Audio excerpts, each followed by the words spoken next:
great pleasure to have IFAA FIPAR webinar in October. And today I have recruited the 3 speakers, more like embryologists, development biologists, or human development, or more like the second year or first year, the medical school or dental school student subject. And luckily, we had I succeeded to recruit 3 speakers all over the world. And I'm sure some more people will join us for the meeting. But this is the really great pleasures. And FIPAR, which is the Federative International Program of Anatomical Research, is ongoing. Okay, housekeeping. Please, if it's possible, would you switch on your camera so we see each other? And secondly, if you have any suggestions, for example, Hansong, I want to have these kinds of topic or any other topics if you like to, then send us an email, send me emails. And surely, like Shigeru or the Jose will be one, I will email you again, so you can also contact some other peoples. And thirdly, please make questions. I mean, it would be nicer, 24 hours all over the world. I mean, like Azu was here. Azu, he said he's from Namibia.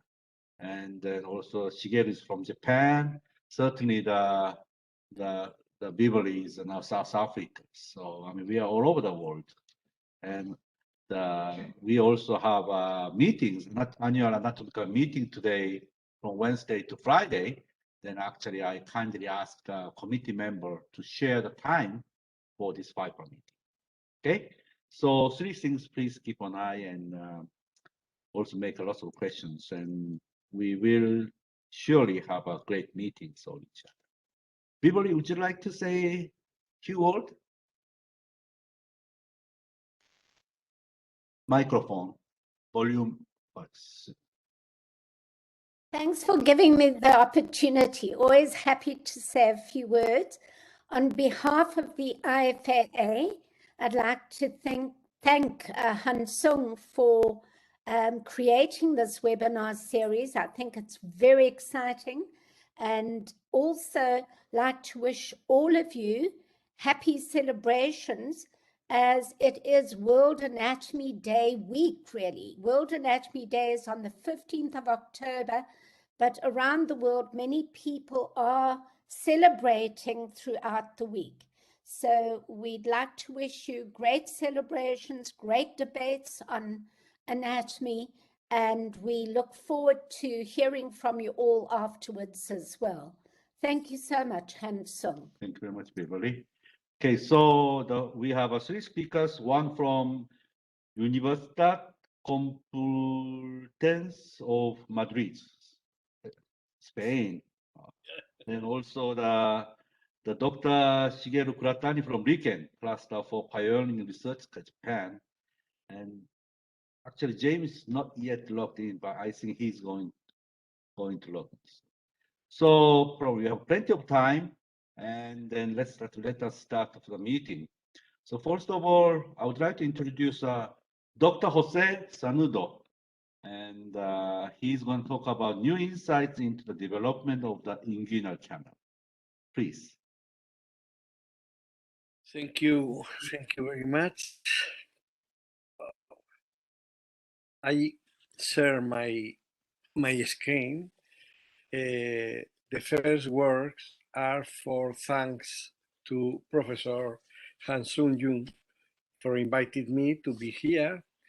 I don't know if the topic could be interesting for the youngest anatomists, because it is a very classical approach to a problem. It's the inguinal hernia and the possible repairs of the inguinal hernia based on the embryological development.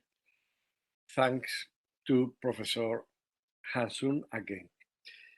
My first comment is to say that many years ago, in the 18th century, John Hunter said that the testes of the fetuses descend to the scrotal bursa or back thanks to a particular structure that he named ligament or gubernaculum testis.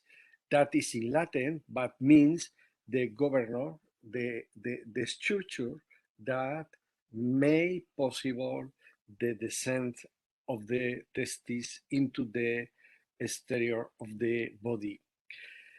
And this idea has maintained a lot of time until now, in fact. So we can say that the descent of the gonad, the gonad of the testis has three elements that are fundamental or basic. One is this is the testis, a lateral view of the abdominal and pelvic region. Jose, And momento. yeah. You have to open 55.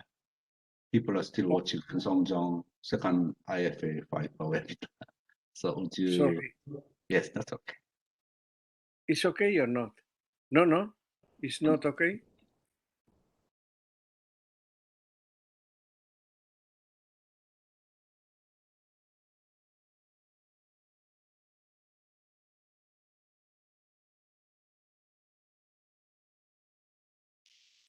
It's not working. It is not working. You can now do the You couldn't see the presentation. No, you can. That's right. Good. You can see the arrow of my mouse. Perfect now. Okay. Please No. go. No, where is? You can see your mouse. I look for another, or the mouse, or for the.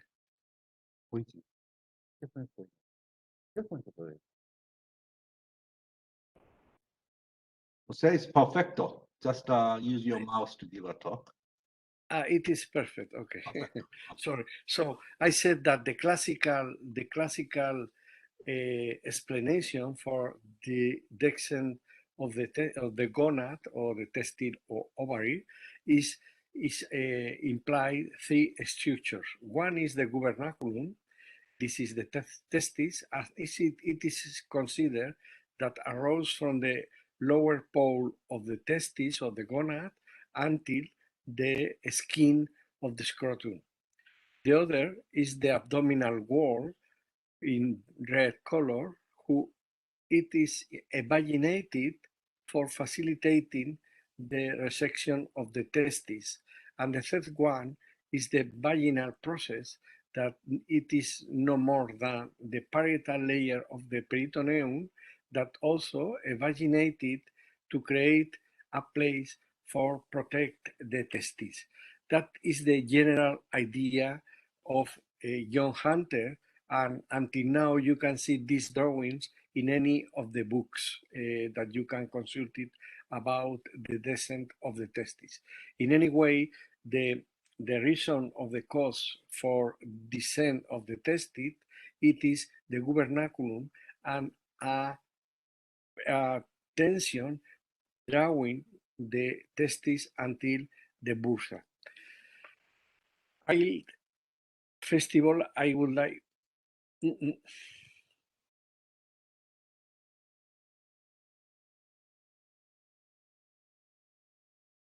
First of all, I would like to say that the comments that I will do are based in a reliable sample of human embryos and fetuses. That is not normal. Many of the works are made with another species, and that studies were previously published in the 2017, but now we are waiting for another in the 2022 in January, more or less, in Frontiers in Surgery.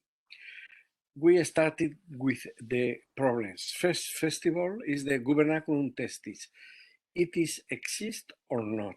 That will be the main question. And what is the main role that it play for descend the testis? The origin has been considered to be during the embryonic period or during the fetal period, very distance between the observations. The formation of the gubernaculum testis has been considered in different ways as a continuous cord or band of fibrous tissue, as the fusion of two different structures like the Tower Bridge in London, or like a bridge that growing from one end to the other in a proximo-distal growing. That are the three main theories. The constitution of the gubernaculum has been considered made by connective tissue, fibroblasts, collagen, and elastin for different authors. Has been also considered that it has blood vessels and lymphatic vessels in a big number that play an important role for facilitate the sliding of the testes along the inguinal canal. Also, it has been considered that inside the gubernaculum testis there is a smooth muscle, striate muscle, or both types of muscle. That is the constitution of the gubernaculum. Therefore, with these muscles, the theory is very easy. The muscles contract and drag from the inferior pole of the testis until the skin of the bursa scrotalis. The fate for many people consider that the gubernaculum testis, once made the function, disappears. For another, become the ligament scroti, that it is present along the life of a male subject. And in case of the females, the gubernaculum became the round ligament who it enter into the inguinal canal and finish in the Monte of Venus in the pubis region. In our results, we can see this, it is an embryo of 52 days. You can see the gut labs, the bladder. We can see here the mesonephric, the mesonephric structures, and that is the gonad or the primitive testis or ovary. That is the Müller, the paramesonephric duct, and the mesonephric duct. And we can see here how is the abdominal wall, that is the beginning, the root of the lower limb. And we can see here the muscles of the abdominal wall here in one side and in another side. And in this slide, we can see very clearly how is an structure that pass through the mesonephric organ to the superficial area of the abdominal region, is a very dense mesenchymal condensation that is related with the mesonephric structure, the second kidney, with the paramesonephric and with the gonad, but not in a continuous way, like a bridge that connected the gonad with the superficial area of the abdomen or pelvis.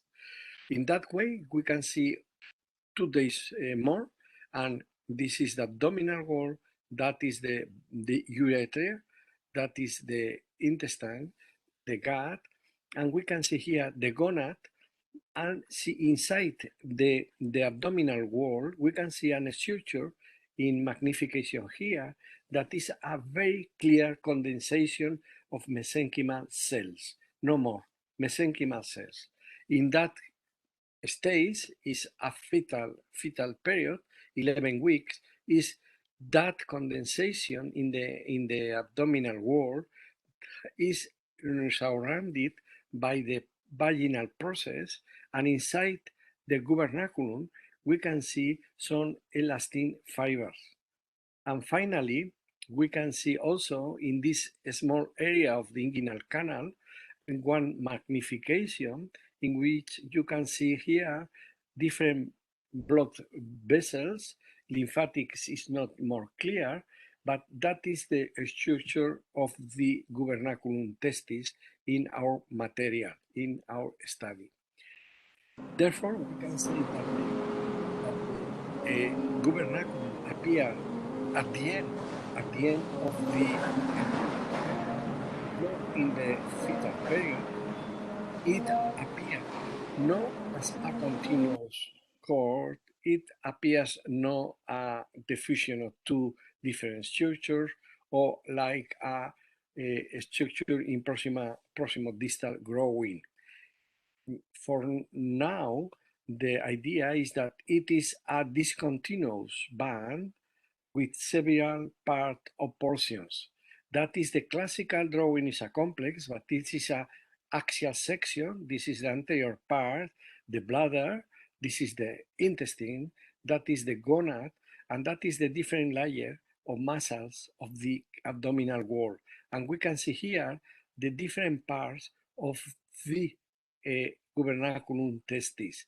Consider the part related with the testis, the part related with the mesonephric kidneys, with the inguinal region, or with the muscular region. That is the real experience in a human embryo. One of the problems along the history of these structures is the change of the names. That is the names that I introduced before from Felix in 1912, but before and later has been a confused terminology. For that, we can say that it is a not continuous band. Therefore, it's not clear that it is with a same role along from the inferior lower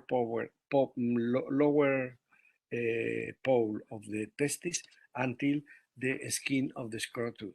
But it's clear that it has connective tissue, fibroblasts, collagen, and elastin, blood vessels, and lymphatic. This is true, but that is not true in the study that we made after the born, that it has a smooth muscle, striated muscle, or both. It has no muscle. Therefore, it is not a structure that strengthens the testes or the gonad. For us, disappear in humans, but not in all humans, only in males, because in females it is clearly represented by the round ligament. That is the idea of us based on our study. In relation with the vaginal process, we can say that it is considered for many authors as a bed for facilitating the sliding of the testes along the inguinal canal. What is the idea? That the vaginal process appears as a particular sac from the gubernaculum, and for the more of the authors, it is a sac from the parietal peritoneum, occupying the whole canal from the beginning of the development. In our results, we can again take the view of the same specimen. This is the gonad. This is the mesonephric area with the paramesonephric future uterus. And we can see here that it's only clear the condensation in the pelvic, in the abdominal area, and in the intermuscular area, no more in the mesonephric, and not connected with the gonad. That is in the 52 days. But we can see here that is not a complete evagination of the parietal layer of the peritoneum, but there is a small evagination. In that period, in the second stage, we can see that the small evagination deepest into the inguinal, the primitive inguinal canal. In case of being in case of being a female, that evagination is clearly stopped in this period. Only is at the beginning of the inguinal canal, but not along the whole inguinal canal. You can see here the gonad, the mesonephros, and the other ducts here. But it's only this situation is a very small vaginal process. Why? Because some authors said because the ovary is not through the inguinal canal. But if you see that in a male fetuses, you can see that the gubernaculum testis is surrounded by the vaginal process along the whole inguinal canal. You can see here in a very, this is a fetuses, is the vaginal process surrounded the whole cremasteric cord with the testes. For that, the vaginal process started at the same time the differentiation with the as the gubernaculum testis is part of the peritoneum, but is with a growing proximal in deep to superficial along the development if the gonad will be a testis, not an ovary. Therefore, it's a different development in males and in females. For that, it's clear that the process, vaginal process, is an evagination of the parietal layer of the peritoneum with a sequential proximal distal development along the inguinal canal. So it is very therefore for us to justify, and I know that there exists in the young children a possible inguinal hernia with this bursa surrounding the round ligament. The third and last element to justify is the muscles.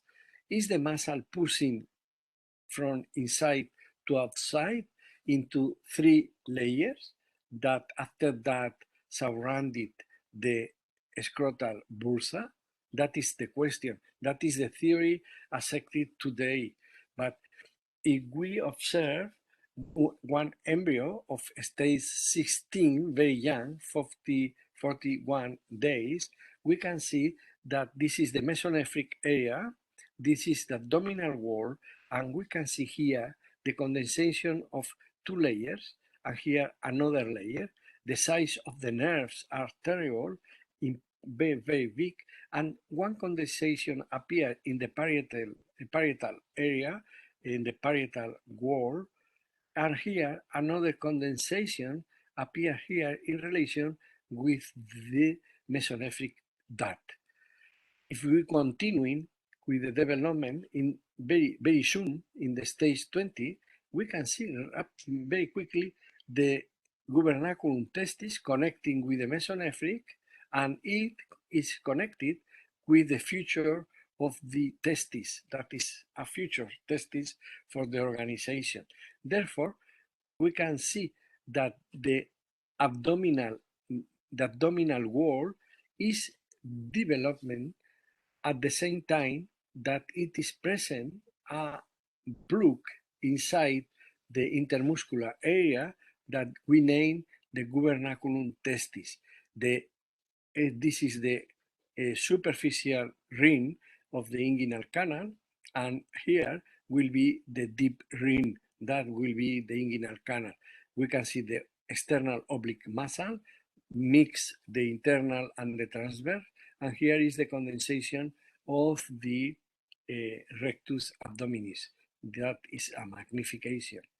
So we can see again in this period is the same period, remember, in which at the end of the embryonic period, in what we can see the same structure: a primitive inguinal canal with the superficial ring, deep ring, abdominal, the rectus abdominis, and the pyramidal muscle, and the other transverse muscles, and all in the middle, a canal occupied by a plaque that is not another thing that the gubernaculum testis reported by Hunter in the 18th century. That is a lateral view, a sagittal view in a fetuses, in which you can see here is the ovary is very, very far away from the inguinal canal. That is the transverse and internal oblique muscles. That is the sternal oblique muscle. That is the inguinal ligament, and that is the presence of the gubernaculum testis, and that is the connection that in case of be a female will be the round ligament. That is a clear manifestation of the gubernaculum testis. In the men, that is not the same. That is not the same. We can see later. That is more important to mention here is that during the end of the embryonic period, the gonad, the mesonephric, and every structure is all or orientated from inside to outside with a lateral deviation. But if we pass to the fetal period in 1 week more, not more, you can see here how it has changed the orientation of the inguinal canal. In that way, we can justify here that could be direct, indirect hernia or indirect hernia along the inguinal canal. So for that, for us, the descent of the gonad need of the three structures. Is necessary the contraction of the gubernaculum testis. It hasn't muscle. Is connective tissue inextensible that permitted the traction or dragging of the testes. For us, we consider like Herwig that more or less said similar things in the 1900 at the beginning of the 20th century. We understand that there is three phases for the development. First of all, I explain here, this is the symphysis pubis, the bladders, that is the urethra, and that is the paramesonephric future uterine tubes, and that is the ovary. And you can see how the ovary could move to the vaginal process, to the inguinal canal, because is present this round ligament. For that, we can say that the first step is gonad enter into the pelvis. Case of be an ovary, it is retained in the posterior part of the pelvis for the development of the paramesonephric duct and also for the condensation of the gubernaculum testis. And finally, in case of being a male, that is the second step. The gonad arrives to the pelvis, but in that case, that is a testes, you can see that there is completely close to the abdominal wall. This is the inguinal canal with the vaginal process, and that is the the superficial inguinal ring. And you can see here how the testis is just in front of the deep inguinal ring, just close. So how is possible that it moved from this through the inguinal canal? For us, is because it's created in that period, at the beginning of the fetal period, a great intra-abdominal pressure, because is the third step, because the in physiological umbilical hernia at the beginning of the end of the embryonic period close the hernia, and all the loops of the gut enter inside the abdominal cavity, creating a great pressure that create these loops inside the abdominal cavity, create a great pressure who push the gonad just goes in front of the deep ring to through out the inguinal canal and to reach the scrotal bursa. That is our theory about that.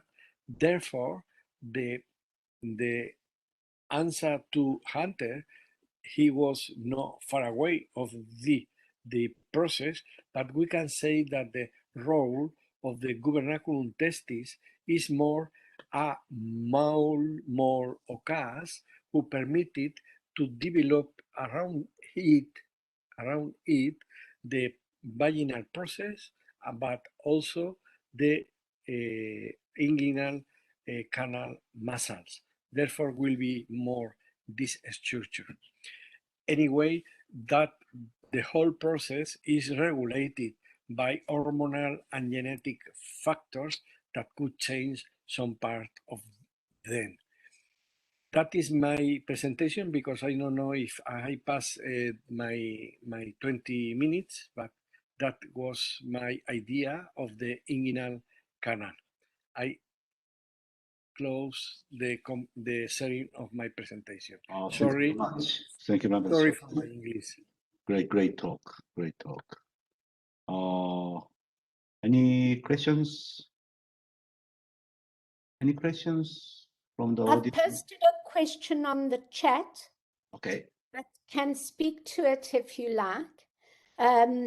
Excellent talk, Jose. I really loved it, and I loved your beautiful sections.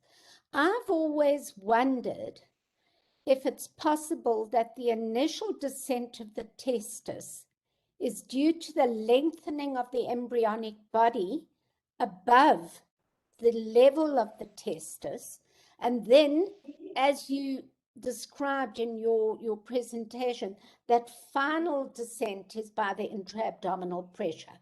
But what do you think about the change in positions of various structures during embryonic development? Thank you for the question, Beverly. Professor Kramer is very intelligent question because I didn't mention that because for my English or with my English was complex. But Erwick, your English is fine. But you are right. Erwitt in the beginning of the 20th century say that you just have said that there is a no homogeneous growing between the abdominal cavity, the pelvic cavity, and the differences in the growing is the main responsible for the descent of the gonad into the pelvic cavity. But the question is, after that, when the gonad reach for this difference of growing or maturation in the pelvic, who is responsible for finally push the testes into the scrotum? And in that case is when enter the in real terms the different theories. Is contraction, is passive traction, I don't know. But the most important part of the descent of the test, the gonad from the primitive position, just like joined with the kidney, is for that difference growing of the abdominal cavity and the whole fetuses, and also the creation of the pelvic cavity. That is the theory of Herwick. Thank you. Thank you. Okay, thank you very much. Any other questions? Any others from the audience? Oh, Dongjun. Okay. Use a mic. Look, ask back. Thank you for your nice talk and nice presentation. So I have one question. How do you think what is the main driving force of the descending or pulling down the testis? So some patient with the retained testicles, the cryptorchidism, yeah, right? The failure of the testis to descend into the scrotum. So what is the main reason of the cryptorchidism? Yeah, that is the explanation is a combination that said before me Professor Kramer. This no homogeneous development of the abdominal and pelvic cavity, that is an important part for the descent of the gonad. But when the gonad is just is in a female, it never could enter in the inguinal canal because has the barrier of the round ligament and of course the uterine tubes. But in case of the men or of the males, that there isn't this structure, the gonad is just close, like if it has glue for stay just in the deep superficie, in the deep ring of the inguinal canal.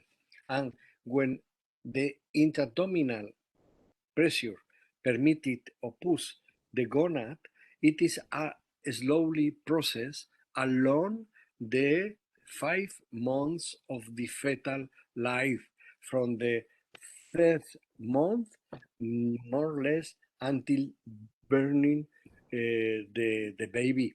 So why it is not completed, it not completed or doesn't complete the movement through the abdominal inguinal canal? My question is because the human beings are plenty of variations. So probably in one moment the pressure for pushing the gonad was not enough, and the gonad stop in the middle of the canal and is the base of the clitor kid. I couldn't only say that. It's a mechanical phenomenon that if they stop in one moment that the gonad, the testes, is passing through the inguinal canal, the testes will be in the inguinal canal itself. So it's a problem of variation. Why in one subject babies could occur and in other not? Probably because in one is a correct pressure and in others is not a good pressure, and learn or sustain the whole time necessary for got away the testes. I don't know if I replay your question. Okay, thank you very much, Jose. Wonderful. Muchas gracias, Jose. Okay, now let's move on to the second speaker from Japan. Shigeru Kuratani, good friend of mine. And he's from Riken's cluster for pioneering research. So actually, he's going to talk about hagfish, development of the hagfish and early evolution of vertebrates. And he's a great scientist as well as anatomist and also morphologist and rheologist. Okay, please start. Oh, thank you very much, Hansun. And I also thank Hansun and the organizers to have invited me to this great symposium. I'm really honored. So let's start my talk. Can you see the slide I'm showing you? Is it okay? And can you hear me? Okay. So my talk today is development of the hagfish and early evolution of vertebrates. And I pick up the group of vertebrates called cyclostomes because they are supposed to be very primitive, or they retain primitive traits, ancestral traits for vertebrates. And they consist of two groups. One is lampreys, the other is hagfish. And we know a lot about lamprey already, but the embryology of hagfish had long been unknown, except for one example obtained back in 1899. I'm coming back to this story soon. Anyway, so this is the phylogeny of vertebrates, and we have cyclostomes and mesostomes. Mesostomes means jawed vertebrates. However, it is only the crown group, and because this is the point of split of these two groups. One is cyclostomes, so they are monophyletics, arising from one single ancestor, and mesostomes or jawed vertebrates is another group of animals also arising from one single ancestor. But the acquisition of the jaw, so there are two major groups among vertebrates. The acquisition of the jaw was it took place somewhere after the dichotomy of these two lineages. So there are some stem groups, the ancestral members of mesostomes that did not have jaws yet, okay? So cyclostomes are characterized by absence of jaws, but it is also the traits of some primitive vertebrates. It is kind of complicated because the name netostomes means jawed vertebrates, but for these animals, this name doesn't really match. Anyway, the problem is hagfish and lampreys look very different from each other. They are commonly called cyclostomes because they have round mouths, meaning they do not have upper and lower jaws to closing and opening the mouth to make the force of bite, but they don't do that because they do not have jaws. But this is a very ancestral trait, and they do not seem to be very similar to each other anatomically speaking, because this septum separates the nasal duct and oral cavity, and they become confluent posteriorly, but this doesn't happen in the lamprey. Their nasal duct ends blindly. So they are morphologically very different, and the lamprey goes through metamorphosis, but the hagfish develop directly from the egg. So there was a very big debate, although recent molecular analysis have unanimously concluded that these animals are monophyletic. They are very close to each other. However, many morphologists were against that idea because there are lots of difference between these animals, as I already told you. The hagfish is characterized by absence of lots of, oh, I'm sorry, this is not what is supposed to work. There are lots of traits that are defining the vertebrates, like lens of the eye, extrinsic eye muscles, lateral lines, cardiac innervation, spleen, etc. And the most puzzling thing, peculiarity about the hagfish is that their adenohypophysis is thought to arise from endoderm, not from the ectoderm as in other vertebrates. So we have to solve this problem because we now believe in the molecular phylogeny, but it is not really comfortable when the morphological difference is so big. So my task is to sort of reconcile between the morphological development and molecular phylogeny. So this is Bashford-Dean, who reported for the first time the embryogenesis of this hagfish species, Budrostoma stoti.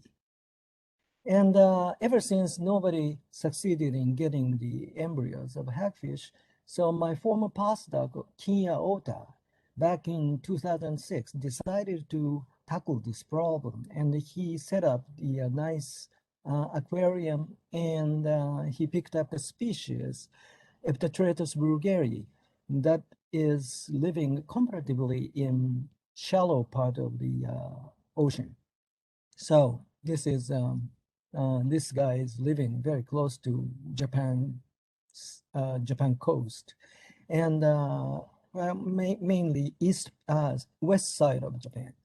So he successfully got hagfish embryos. We collected lots of different stages and compared with the initial report of Bashford Dean, a different species but belonging to a different family.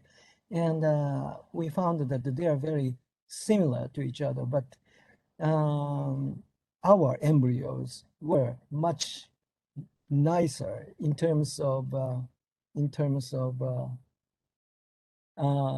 proper fixation of the embryo. And I'm sorry, that's okay. So this is the first movie to show you different. This is a different species, Eptatratus atami, hatching from the egg, and this is how they look. They are about 5 centimeters or 7 centimeters long, and but anatomically this guy has already got the same pattern as adults.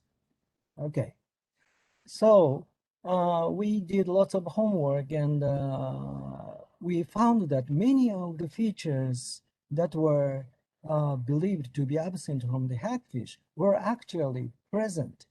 But we still have the problem, big problem, endodermal adenohypophysis. So we have to do something. And so the student, former student, Yasuhiro Oishi in my lab, who has now a position, postdoctoral position in RIC and some other branch, has worked very hard, and he came up with nice graphical reconstructions of the embryos of a hagfish. So the hagfish embryo, this is an early pharyngular stage, has a very, very similar configuration as to we usually see in many amniote embryos like chicken or mouse, namely the neural tube or brain primordium is nicely regionalized or specified to show the regionalization of forebrain, midbrain, hindbrain, and the same sets of cranial nerves like trigeminal, facial, glossopharyngeal, and vagus nerves are seen, and otocyst right in between the glossopharyngeals and the facial nerve. So these features are exactly the same as we see in other vertebrate species. And although this animal do not develop eyes, but embryo developmentally, there is a eye primordium transiently developing. And also somite are developing only posterior to the otocyst. So the post-otic somites are developing just like chicken embryos. And we also found thickening of the ectoderm surrounding the brain primordium. So this is very similar to panplacoidal domain, from which otic placode and cranioganglionic placodes and lens placode, and including hopefully the nasal placode and adenohypophyseal placodes. So other gene expression patterns, TBX and PAX19 nicely mark the position of endodermal pharyngeal pouches and etc. Oh, this TBX is a marker for the pharyngeal arch muscles like this. So this is the first arch muscle, second arch muscle, etc. So the problem was the adenohypophysis. That is most important. Interesting finding was that at the early stage of embryonic development, there is a fold arising in front, just in front of the forebrain protrusion. So this is a surface ectoderm, this is a brain primordium, and we see the endoderm and precaudal plate. So this part, the approximation of ectoderm, surface ectoderm and endoderm, shows you the position of future oropharyngeal membrane, which breaks up to open up the, secondary mouth, and characteristic of vertebrate mouth. So the interesting thing was this folding rise up and secondarily covers the entire mouth opening, future mouth opening, like this. This is called secondary oropharyngeal membrane because this is not the original oropharyngeal membrane, which is original one is this. So the am I supposed to laser pointer? I like this one. Can you see this better? Okay. So so what we have here is the ectodermally lined oral cavity, and there is a thickening of oral cavity, oral ectoderm right here. So this is where we expect the adenohypophysis is arising. As a matter of fact, adenohypophysis is arising right here. The original position of the oropharyngeal membrane, or the interface between the ectoderm and endoderm, will be found far behind, right here. So we are now looking at the position of the adenohypophysis right here, which is no doubt ectodermal. It's quite relieving. And why then was there a report that, or opinion, hypothesis that the endodermal adenohypophysis in the hagfish? I think this is one of the reasons is a structure like this. This is the sagittal, mid-sagittal section of the hagfish. This is the hypothalamus. This is the anterior. And this is a notochord, which extends more posteriorly, of course. And this is the pharynx. So this part is the lined by endoderm, and the endoderm suddenly thickens and rise up and make contact with the hypothalamus, which gives you a very strong impression that you are looking at something like the Rattke's pouch. But Rattke's pouch is ectodermal, supposedly. And especially in relation to the anterior tip of the notochord, we think this structure is Zissel's pouch, the preoral protrusion of the endoderm. So this is part of the reason that there was a wrong idea about the germ layer origin of the adenohypophysis in the hagfish. Actually, once again, I have to tell you that adenohypophysis is this thickened posterior part of this second ectoderm, which is placos, right? So, so if you see the expression of some genes that labels the, sorry, in my slide, the yes, 6-3 is expressed in this placode, and the anterior part of this placode will differentiate later into nasal epithelium. Posterior one will become adenohypophysis. The same configuration is also seen in the lamprey, for example. So in the lamprey, there is a median plate of second ectoderm, anterior part of which will become the nasal placode, and posterior the adenohypophysis. This structure is called nasohypophyseal plate that characterize the lamprey embryos. And the same structure is also seen in the hagfish. And a similar gene expression is shared between hagfish and the lamprey. And also using the marker for endoderm and ectoderm, we saw the oropharyngeal membrane region express both part of the both sets of genes that characterize the ectoderm and endoderm, showing that they theoretically the oropharyngeal membrane contains both ectoderm and endodermal components, and this is quite consistent with the hypothesis. We are looking at the real oropharyngeal membrane. In other words, the structure, all the structures local to this domain can be regarded as ectodermal structures. So Hagfish adeno hypothesis is ectodermal.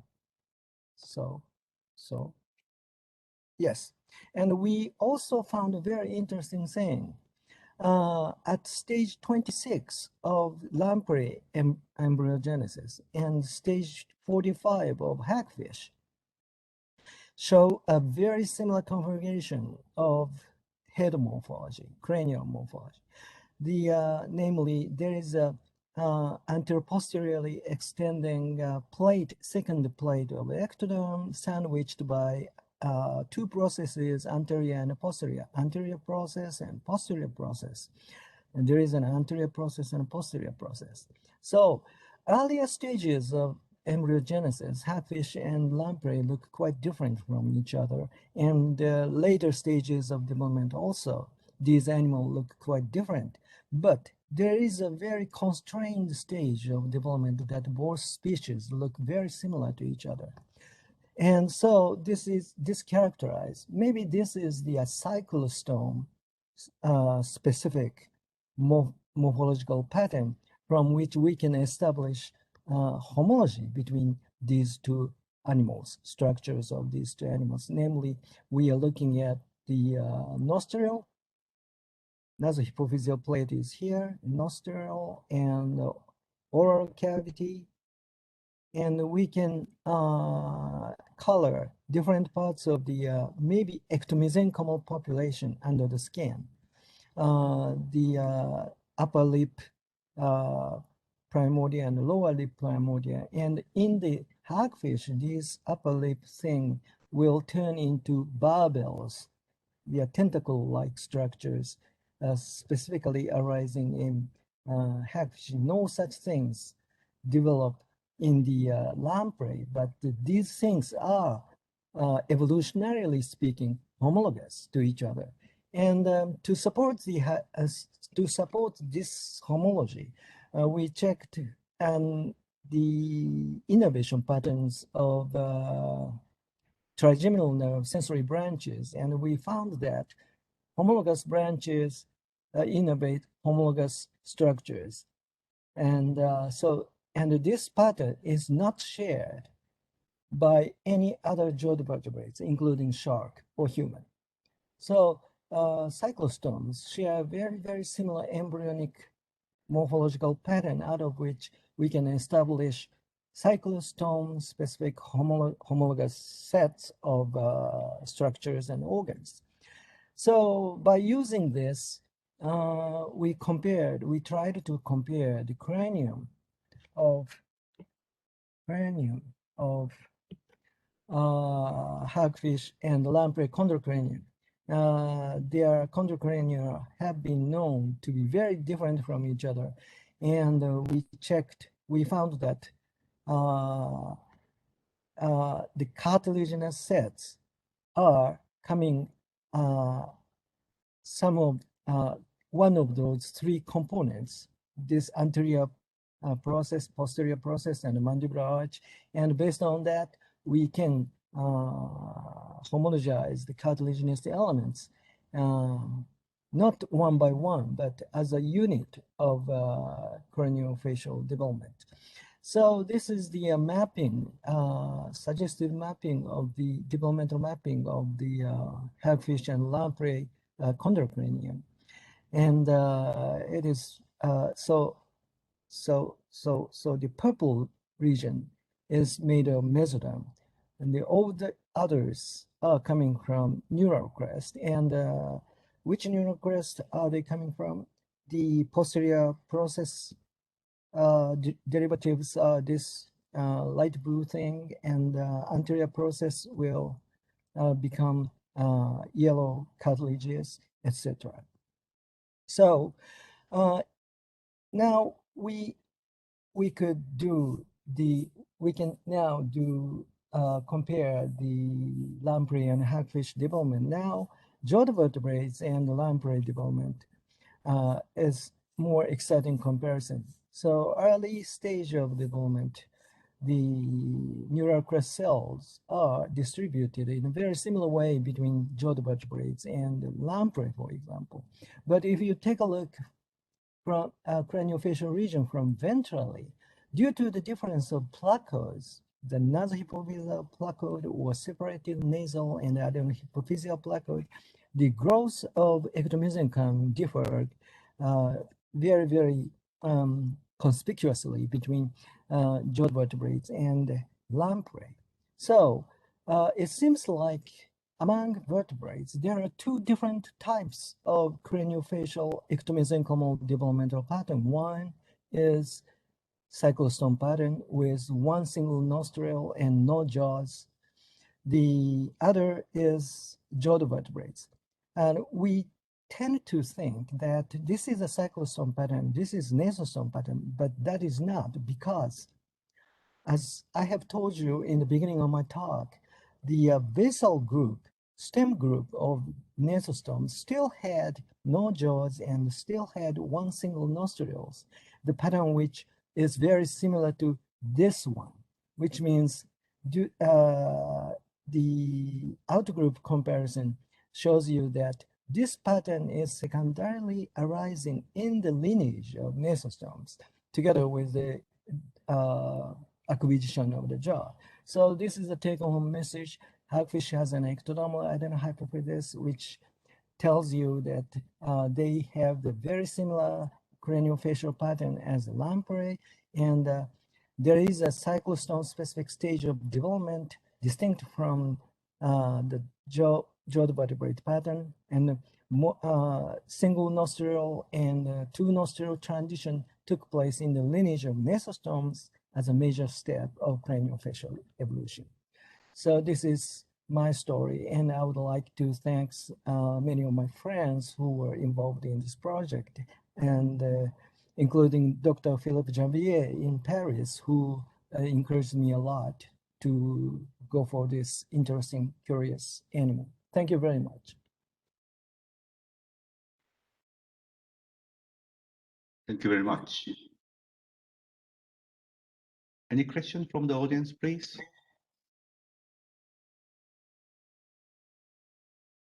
Any questions? So, Everybody, please. sorry, I don't want to take up time other people might have for questions, but that was really fascinating. And I wondered whether I'm very interested in neural crest, always have been, and wondered whether the patterns of neural crest formation you're finding are very, how could I put it, mature for such an evolutionarily young animal. Because the neural crest only appears in Amphioxus, doesn't it? And yet what you're showing is highly developed neural crest development. Well, I think the neural crest, once obtained in the ancestral vertebrates, the major repertoire of their developmental role were already given or established. The question is, from that time on, that cyclostomes and jawed vertebrates have tried to, what can I say, how to put it? Two different direction of morphogenesis. So it is, well, I do not think it is not so surprising, because they have, yeah, you may be right. The differentiation of the neural crest and their potential to make such a complicated morphology of the chondrocranium is astonishing, but maybe there were much more hidden before the dichotomy between cyclostomes and jaw vertebrates, because you know, there are lots of stem vertebrates. We do not know their development. So yeah, Thank you. and that is the best I could say. Yeah. Thank you. Any other questions from the audience? Anyone? Also, you can write. You can make a chatting here, and it's much easier to. Or any questions? Jose has written me something. 3D program. Oh, Avizo is a program I'm using. Avizo, A-V-I-Z-O. And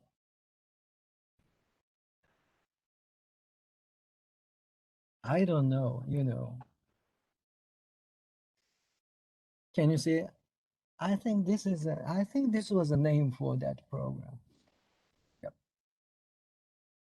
You know, I myself, I am a rather classic person, and I always use glass plates to reconstruct things. And my students and postdocs are much better computer users. So I don't know how to use them.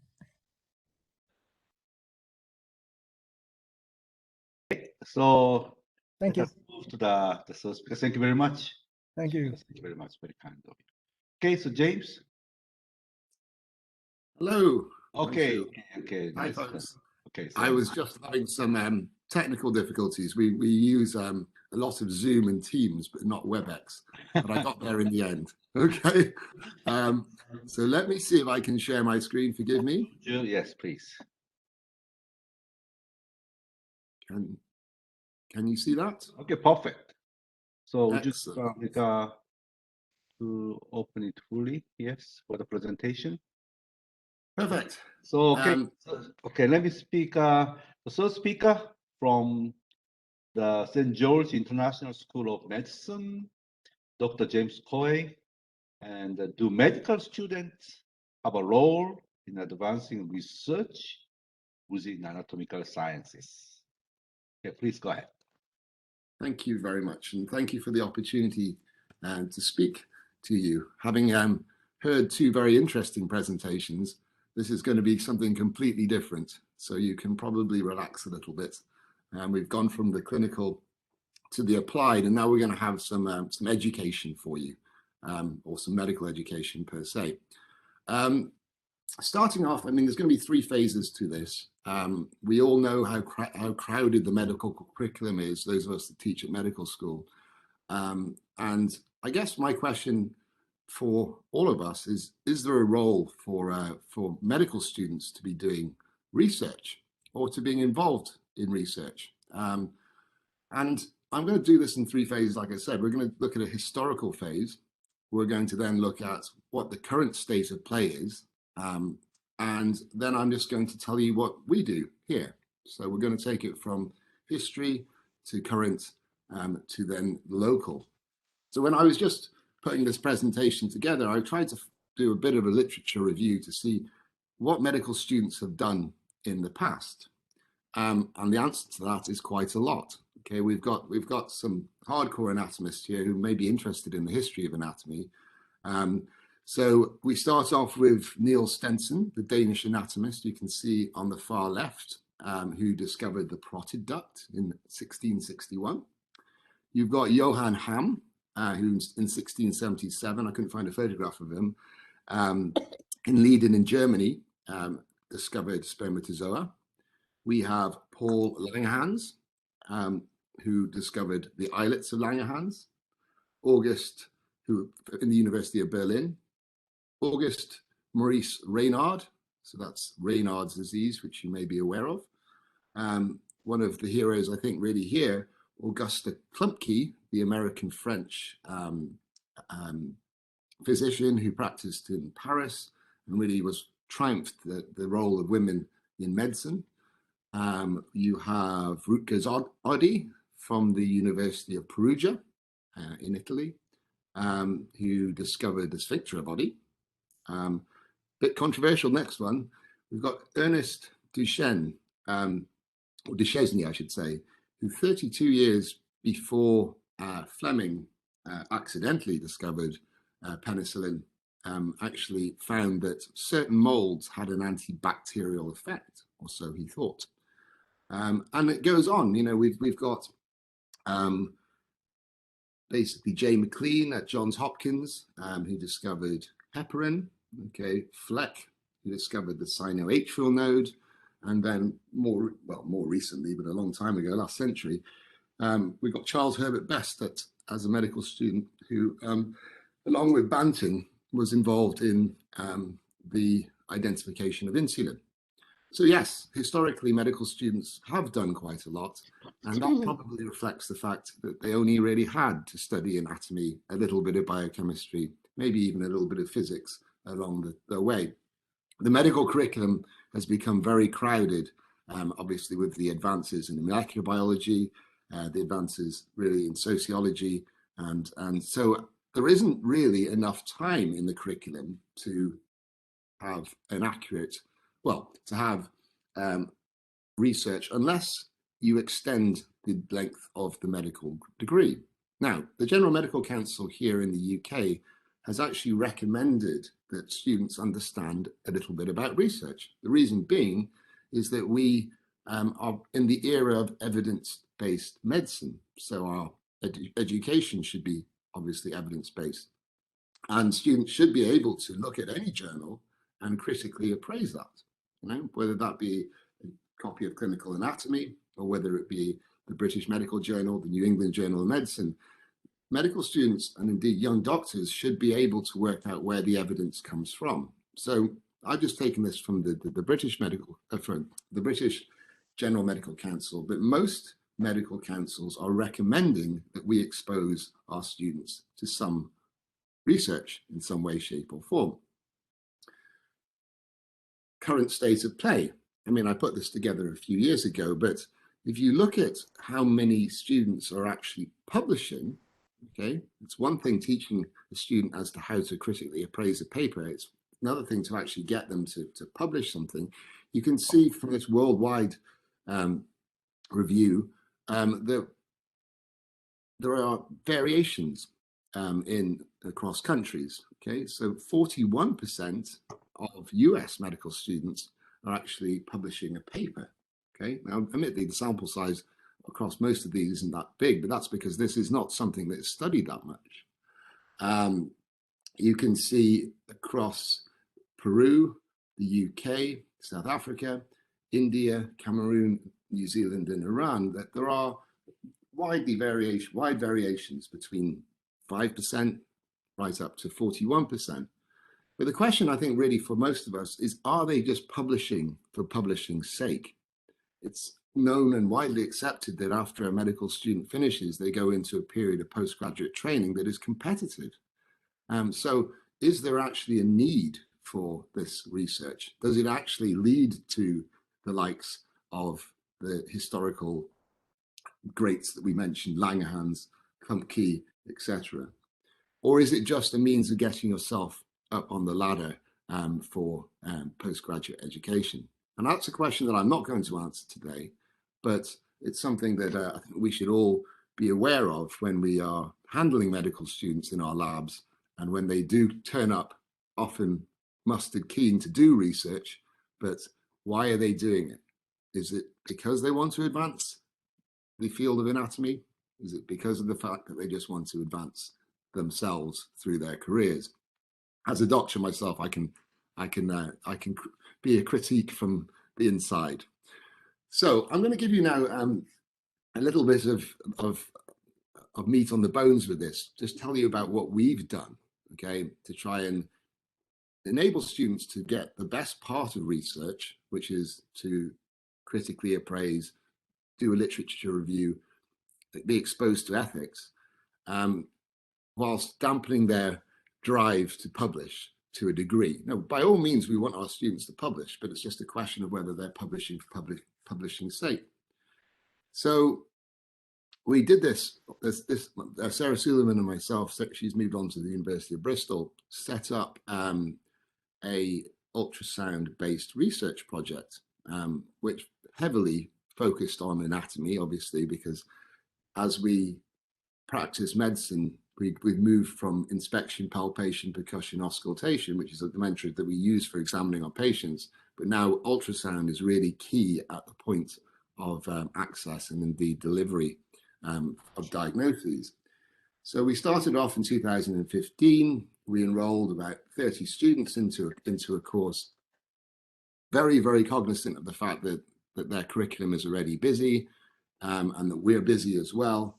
And we put them into groups and we asked them to go off after doing an ethics course and formulate a research question.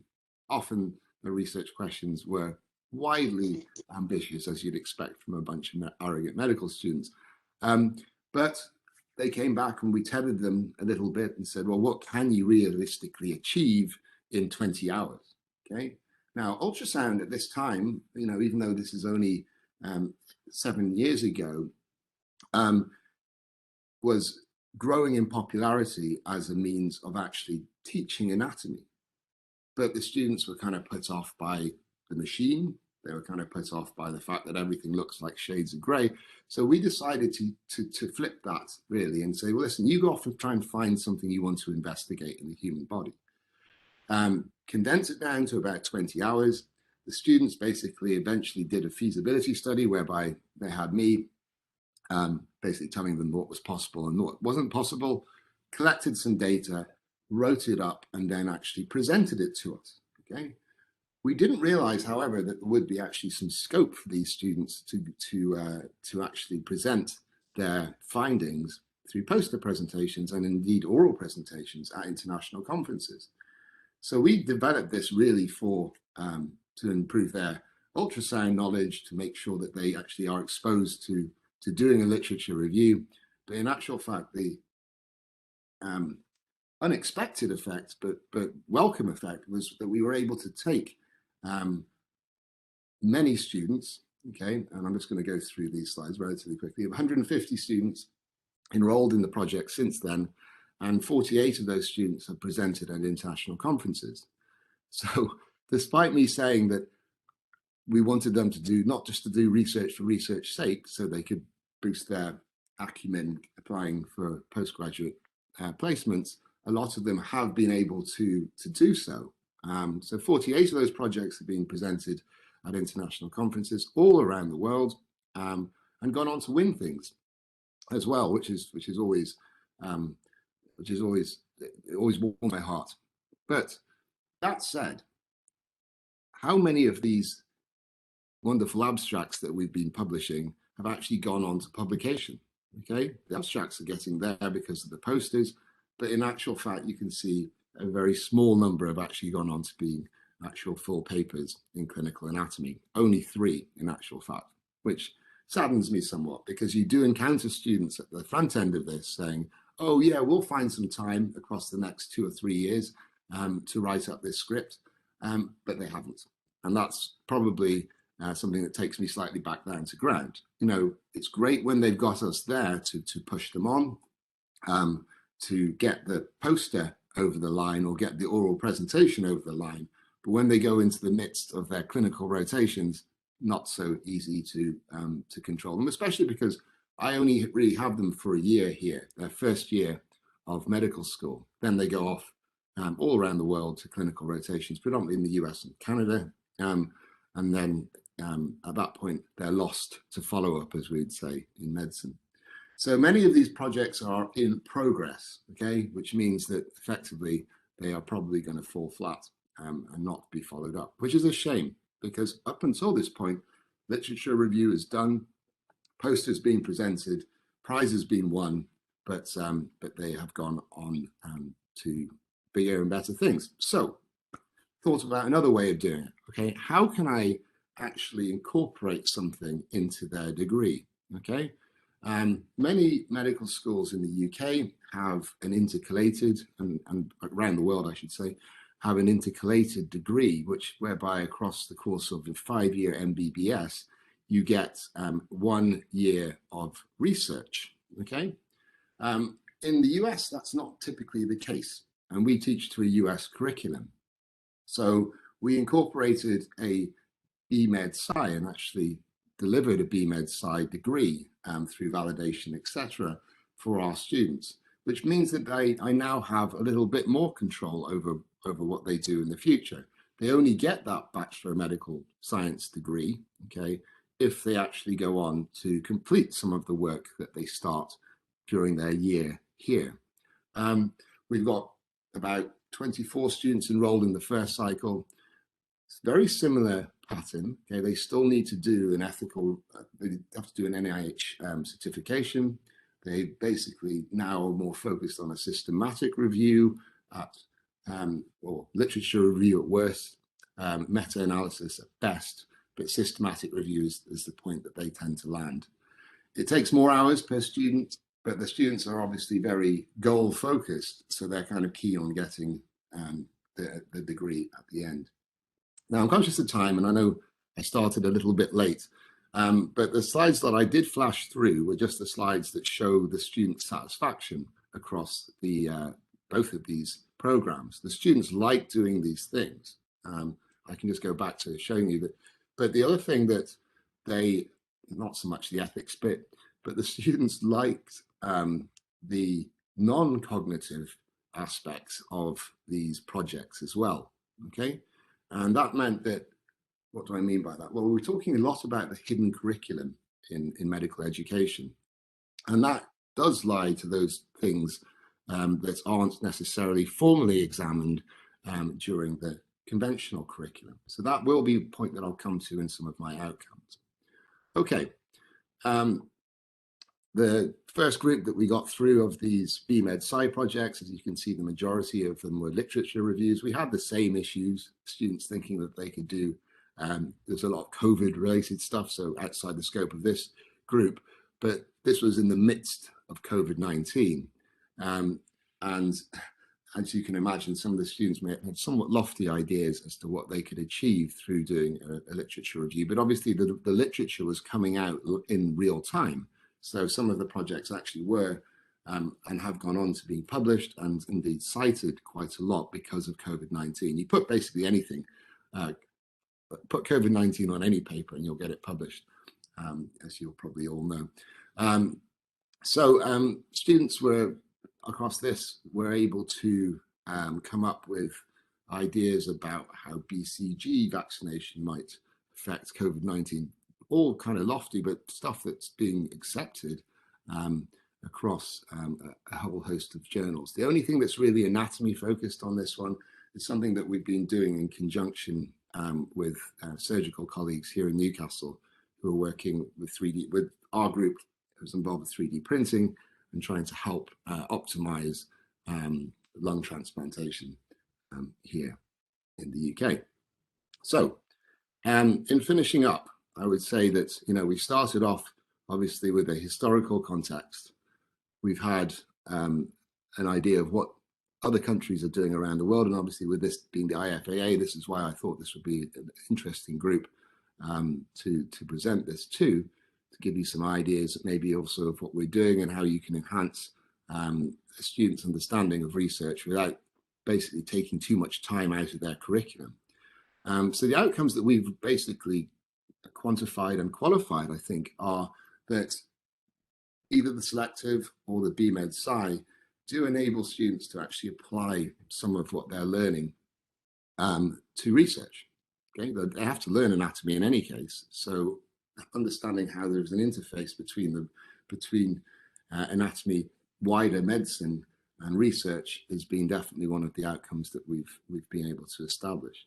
The ultrasound bit's been interesting because typically students would not necessarily have more than 10 hours of ultrasound, but we've been giving them more than that.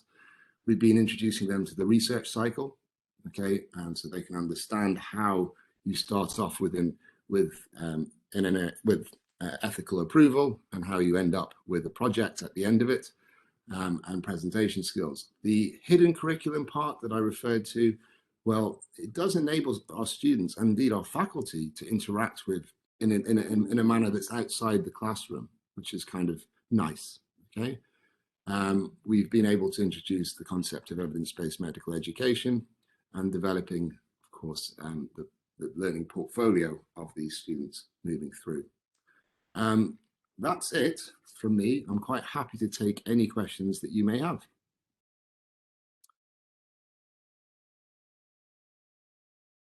Okay, thank you very much, James. Thank you very much. Okay, any questions from the audience? Anyone? James, let me ask first questions. So, for example, students' research, I mean, how normally supervisor giving them a topics like, let's say, 3 months topics, or do they expect like, let's say, 5 hours a week, so gonna be like a 1 year's project, or I mean, how do they make a judgment for the, let's say, depth of the project or the regularity of project attended to the lab? With a lot of guidance, Hang-Soo. I think that's the short answer to that. The ultrasound selective runs over 1 term, okay, their second term or second semester. The BMed Sci runs over 2 years, okay, so what can be done obviously depends on the amount of time that you provide. What I was trying to engender was a spirit of curiosity-based learning. A lot of us do research that we're told to do, okay, because our seniors, you know, our chairs are involved in that topic, okay. I wanted to really allow the students to go wild, you know, to go off, but within God, with some confines. So they would basically go off in groups of 5. So that's a different thing that we do. Often students are doing research at medical schools just one-on-one with a supervisor. Here there's groups of 5. So you basically give them access to journals, you send them off to come up with some ideas. You then, as I think I said before, you then tether them somewhat to what is actually feasible within those timeframes that I've set out. So a selective is a non-credit bearing, and I probably should explain this, is non-credit bearing, okay? Whereas the BMed Sci obviously confers an award, but you've got more time to achieve that award. So that really is the limitations. Thank you. Beverly? Sorry, so me again. So hi, James. Thank you for Hi, that interesting talk. We in South Africa at WITS have been running those kinds of selectives and electives for many years, not only for medics, but other health professional groups as well. But what is sad for me as an anatomist who really loves the topic is that very few of the students choose anatomically based topics to do their elective in. You know, there's always this, the glamour of doing something that's much more clinical. And I wondered if you had any thoughts. I know that people in our school, for example, do offer topics, but I suppose if we could make those topics much more applied, then many more of the students would go for them. Bev, I would love to, Albert, I'm sure, and I have been talking about this for a while, and I think the answer to that is ultrasound, okay? Because, you know, ultrasound, it may not be getting the student back into the lab per se, but at least it's an anatomy-based project, okay? So there's actually a bridge in ultrasound, and the majority of those 48 projects that have been presented, like 45 of them have been ultrasound-based, but they are clinical and they're anatomy as well. So there's a really nice interface there. And I know that slowly in South Africa, or more rapidly recently, ultrasound is being adopted. The reason we like ultrasound is because it doesn't take hours in the dissection room. I would love to send students back as a former surgeon back to the dissection room for the hours that I spent there, but that's not feasible. And as you say, there's just not an appetite with students for that. You know, with the BMed side, they all want to do stuff that ultimately what they deem to be sexy, like COVID-19, coming up with a cure for something, which is also not feasible. But you know, the short answer is I think that ultrasound brings them back to anatomy, and I'd be quite happy to share with you the list of the 43 abstracts just to give you an idea.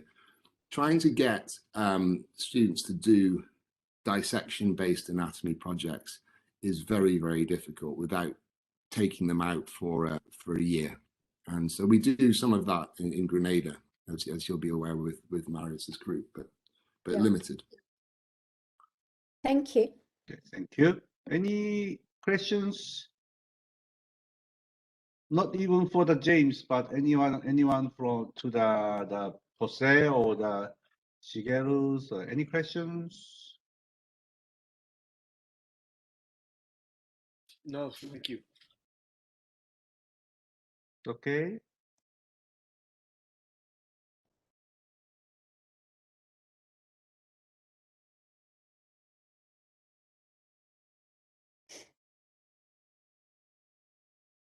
Okay, so before close down the meeting today, I really appreciate your three speakers, and although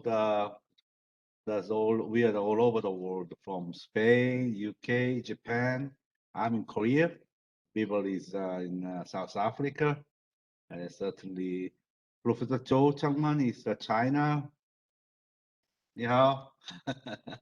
Yes. So actually, we are all over the world, and please, then, I really appreciate your great the contributions, and I hope we will make more, the meetings and also the gathering together. So very important, and hopefully the Turkish meetings in the 2022, then also meeting Korea, the 2024. So we will make great effort for all to get together. Okay, Beverly, any announcement or anything? Just all have a wonderful World Anatomy Day celebration. Thank you so much to the speakers and also to you, Hansung, for putting this together. Thank you very much. Very kind of you. Thank you. Bye-bye.